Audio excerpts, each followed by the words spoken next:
Hai, du-te, du-te, du-te, mă, du-te, du-te. Gata, deja ai intrat în treabă și mă folosesc de el. Vă salut! Bine ați venit pe canalul meu. Pentru cei care sunteți pentru prima dată, sunteți la Pomicula Nalbant. Pentru restul, mă cunosc, știm despre ce este vorba și trecem direct la subiect. Am mai spus în alte tutoriale despre faptul că noi cultivăm intervalele între pomi, dintre pomi sau dintre rândurile de vița de vie. Este un lucru foarte important acesta de știut pentru cei care trăiesc exact din suprafața pe care o are și trebuie să-și asigure venitul pentru anul respectiv, pentru el sau pentru familia lui. Este foarte important de știut faptul că atunci când ești pe persoană fizică, trebuie să-ți faci planul pentru anul următor, în așa fel încât să nu intri în criză financiară. Și haideți să vedem despre ce este vorba, legându-mă de aspectul cultivării spațiilor dintre rândurile de pomi sau dintre rândurile de vie. Planul pentru anul următor îl facem din toamnă. Avem un plan A în care sperăm că facem bani din pomicultură, din pomi, care avem și pe aceștia puși pe specii, în cazul în care una din specii pică, rămâne cealaltă, să nu rămânem descoperiți complet. Avem viță de vie, la fel ca în cazul în care pomii, ca toți, rămâne vița de vie pentru că ea pornește mai târziu după gerurile târzii de primăvară. Și avem și planul B, adică cultivarea intervalelor. Și o să vă arăt acum unde este realitatea în acest caz. Anul acesta, de exemplu, 2025, în primăvară au venit geruri în două valuri. În primul val a distrus mugurii de cais, următoarele zile a distrus florile și la cais și la persic și ultima dată, ultimul val de ger a venit foarte târziu, când deja nu mai erau flori, ci doar fructe abia formate, cât dimensiunea unui bob de grâu. Și la cireșe, și la prun, și la vișin, și la măr, a prins tot ce a fost format ca fruct. A negrit fructul, a picat sau mai pică în continuare, speranța de a face bani din pomi anul acesta este zero. Mai mult de atât, trebuie să facem bani din altceva în așa fel încât să facem întreținerea pomilor. Deci, vedeți, și nu te sprijină nimeni. Noi ne sprijinim singuri prin ceea ce gândim, cum ne planificăm ca să facem bani. Și acum vine rândul planului B. Planul B înseamnă cultivarea intervalelor. Ca să facem această cultivare, trebuie să gândim planul B din toamnă, încă de la achiziționarea semințelor. Nu putem să căutăm în primăvară atunci să facem noi semințe, să semănăm orice, ca să ocupăm terenul. Nu, nu să ocupăm terenul. Ne gândim ce putem pune în planul B ca să putem face bani, că e vorba de bani aici, e vorba că nu avem bani din producția de fructe și atunci trebuie să facem bani din zona din intervale. Și ce facem? Căutăm semințe cele mai bune și după gustul pieții. De exemplu, o să mergem acum cu camera, imediat, și o să vedem despre ce este vorba. Dar haideți să luăm camera să mergem direct. Mergem să o luăm din capăt, de la prun. Aici e zona cu vie.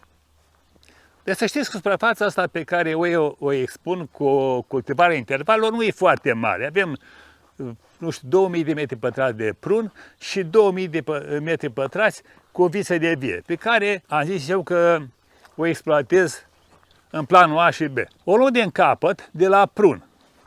Asta ca să aveți idee dumneavoastră cum puteți ieși dintr-o anumită situație dacă trăiți pe persoană fizică, nu aveți alt venit, nu sunteți angajat și să nu vă descurajați și să părăsiți acest proiect pentru că anul acesta a dat grindină sau a dat îngheț și a rămas fără producție. Nu te vă descurajați pentru că nicăieri nu-i mai bine. Unde te duci și acolo e ocupat și acolo sunt probleme, inclusiv de adaptare cu colectivul, banii nu sunt foarte mulți nici la patronat. Și haideți să o luăm de aici, vedeți dumneavoastră. Primul interval de aici, din prun, l-am semănat, am semănat cu o semănătoare mică, care costă 50 de lei, să spunem așa. Nu seamănă perfect, se mai împrăștie sămânța, nu are și importanță. Asta este o cultură de sfeclă roșie. Sfecla roșie este căutată pe piață permanent, de prima dată, din luna iunie până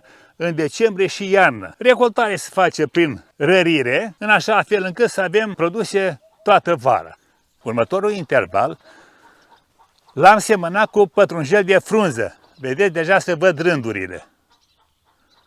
Deja se văd rândurile. Ăsta este un interval și ăsta al doilea interval. Mai avem și al treilea interval acolo, da? Care l-am pus mai târziu, deci încă nu a răsărit. Dar dacă ne uităm mai încolo, vedeți, haideți să mergem până acolo, că sunt multe lucruri pe care trebuie să le învățăm, să le știm, ca să nu intrăm în colaps. Aici e zona de prun, deci ocupată cu prun, prun de tale medie, să spunem așa, care umbrește zona asta, oarecum, nu totalitate, dar o umbrește. De aici încolo, vedeți, am tăiat prunii din soiul ăsta și am plantat alt soi de prun. Ca să avem altă varietate pe piață, să mergem cu alt produs ca să fim competitivi. Adică nu facem o producție mare deodată de un soi și după aceea nu avem pe piață. Și trebuie să dăm la un preț ieftin prunul pentru că avem foarte multe prune. Și atunci facem noi așa o repartiție pe soiul. Dar ce vreau să vă spun eu aici? Dacă observați, până aici e treaba bună, deci cât ține suprafața asta acoperită, umbrită, e bine. După ce ieșim din zona asta umbrită, situația se schimbă brusc. Ia uitați aici. Iarbă foarte multă și pătrunjel foarte, foarte puțin. Ce am făcut acum? Am strangulat aici irigarea, sistemul de irigare, l-am strangulat aici. Vedeți? Ca partea de jos în continuare să rămână fără apă, să o întorc cu freza și să punem altceva. Vedeți dumneavoastră ce înseamnă umbra a protejat pătrunjelul, sămânța de pătrunjel față de puterea soarelui și a dat voie să răsară. În jos încoace a răsărit mai puțin pentru că a venit soarele, nu i-a dat voie să iasă embrionul odată sau la toate semințele, iarba a ieșit foarte repede și mai mult de atât, având căldură de la soare, fără să fie protejat de umbra prunilor, a ieșit și coropișnița pentru că a dat de umiditate și de căldura solului. Și coropișnița a fost cea care a distrus cea mai mare parte de semințe. Uitați gaura de coropișniță aici. Peste tot este umblat, peste tot. Același lucru se întâmplă și în zona unde am semănat acum. Vedeți? Găuri de coropișniță peste tot. Uitați, acolo e coropișnița, aici e coropișnița, peste tot umblă coropișnița. De ce? Pentru că aici e zona însorită și pământul e mai cald, umiditate și iese imediat. Bine, a venit și chiorul care să mă ajute, vedeți? Aceste umflături de sol și cu aceste mușuroaie mici, cum e aici de exemplu, asta e de la cârtița neagră. Se hrănește cu râne, coropișnițe și altă viețuitoare mai mici. Ăsta nu distruge legumele, doar că saltă pământul pic, care reșește sorul, deci ăsta e un chior benefic. În timp celălalt la gri mare, cu botul lat ca la peștele somn, ăla e periculos, ăla mănâncă roșii, mănâncă rădăcinoase, trage usturoiul, ceapa în jos, tot, face pagube imense. Ăsta este benefic. Acum eu l-am prins undeva unde nu era nevoie de el, pe la păsări, și voi da drumul în țelin aici, pentru că avem foarte multe coropișnițe. Și să vedeți că el singur își face drumul acum. Ia uitați, gata, deja a intrat. Uitați. Uite, aici a ajuns. Deja, uitați unde este. Hai, du-te, du-te, du-te mă, du-te, du-te. Gata, deja a intrat în treabă și mă folosesc de el.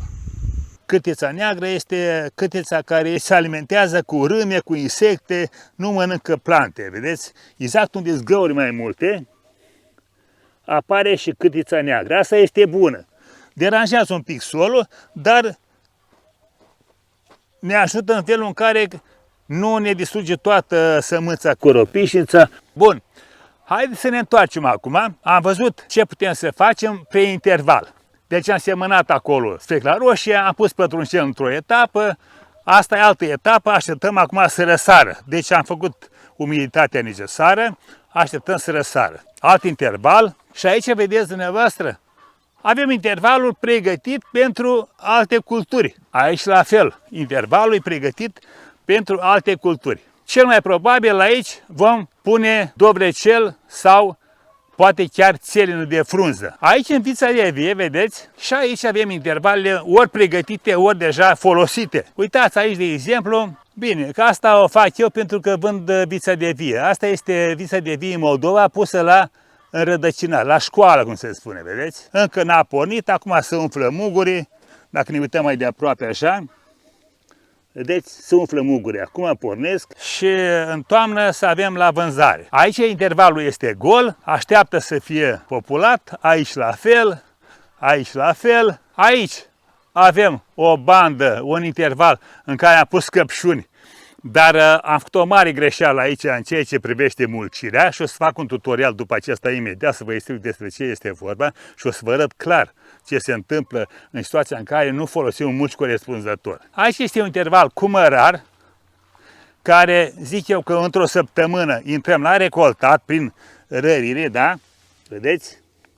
Are acum 10 cm, este clar că peste o săptămână va fi bun de scos la piață, prin rărire, bineînțeles, tot acest interval. E o cultură destul de reușită, bun și sănătos. Aici am un alt interval mai mare între rândurile de vița de vie, pe care îl voi pune cu o țelină de rădăcină. Am pregătit terenul pentru plantare, am pus picurare, am dat drumul la apă. Astăzi este sâmbătă, luni cu siguranță vom intra și să plantăm cele două benzi.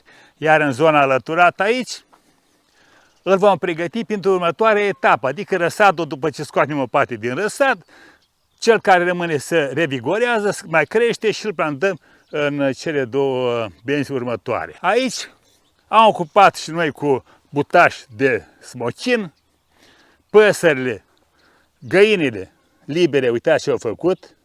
Asta e pasiunea lui nevastă cu găinile, n-ai cum să o întorci, deci ea face orice pentru găini. Muncește în plus, eventual la săpat acum. Și cultura de leuștean, care este o cultură multianuală, am mai spus, este înființată acum 9 sau 10 ani, nu mai știu clar când. Deci este înființată mai de mult. Și acum spuneam așa, că planul B trebuie pregătit din toamnă. Și uitați cum am făcut noi. Am luat sămânță de dovlecel, vedeți?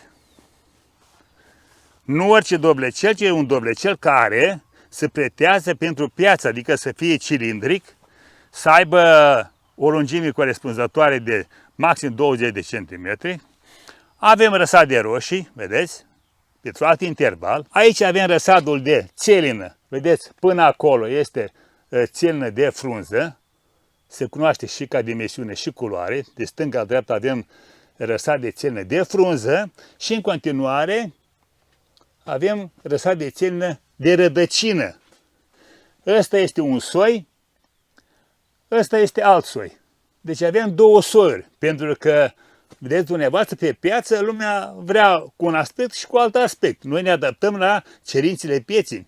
Iar aici, prin țelină, vedeți, deja am pus roșii, am plantat roșii, ca în momentul în care terminăm de scos răsadul de țelină, să avem și roșiile deja înființate și eventual cu fructe pe ele. Și așa am ajuns la sfârșitul acestui tutorial în care am căutat să vă explic ce se poate face atunci când ești pe persoană fizică și trebuie să ieși la capăt, la liman, nu ai altă variantă, să fii mândru că ai un teren și dacă nu îl ai, îl cumperi și trăiești pe cont propriu, sănătos, cu mintea liberă, cu bani suficienți pentru a trăi civilizat și așa mai departe. Ăsta a fost tutorialul pentru astăzi. Dacă considerați că v-am venit în ajutor, vă rog să distribuiți neapărat acest canal, dați un like și abonați-vă dacă nu ați făcut acest lucru până acum, pentru că este un canal cu informații horticole.